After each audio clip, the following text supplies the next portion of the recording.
on a construction site, and what better time than to discuss about buying land, the tips of what to consider whenever you want to buy land. Hi guys, this is Brian M, and welcome to yet another exciting episode of the Houseplan Podcast. So as you all know, it's not about just getting land for construction. Like, it's not about just having random land, but there are a few things that you have to consider for you to know that this is the proper place or the appropriate place to build a home. So firstly, you want to look at the soils. Are the soils good enough? Are the soils well drained? Are the soils stable? And in all that, you want to avoid as much as you can black cotton soils, because those ones are a nightmare to build on. They are very complicated, they are very expensive, so you want to avoid those as much as you can. Is it buildable? Yes, you can build on those lands, but then you would realize that you would build the house at 3 times or 4 times the cost, because it's very expensive to do foundations in expensive soils. Right. One other thing that is very important again that you have to look out for is accessibility. Is the site easily accessible? Are there roads that lead onto your site? Right. If the site is not accessible, you would have a lot of costs in construction. Accessibility is very, very important, because how would you bring your raw materials, your bricks, your cement, how would you bring them to site if the site is not accessible?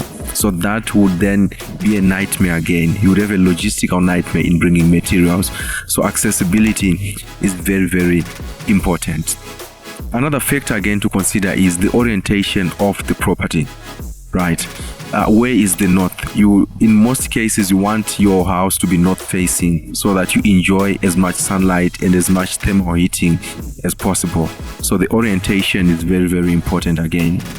Right. You also want to be on the lookout on services. Are there services close by? Are there schools close by? Are there shops close by? Are there malls close by? Right. Because you can't live in an island. You can't live in a cocoon. You need a place where services are easily accessible. If you live in a desert, then it becomes very complicated to even buy a loaf of bread.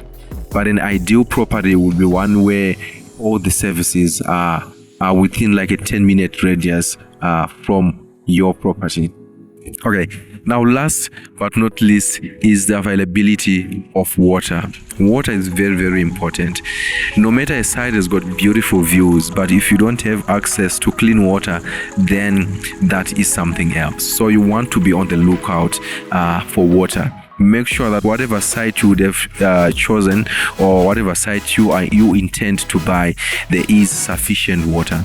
One other trick to do that is to call the guys who do surveys. They can survey and see if the groundwater is near enough, and also they can also do a capacity test to see how much water is actually in the ground. You want to avoid sinking dry holes on your site, and that wouldn't end very well. In as much as a site can be beautiful, it can have beautiful views, but without water, all that doesn't count. So this is it, guys. I'll catch you on the next one.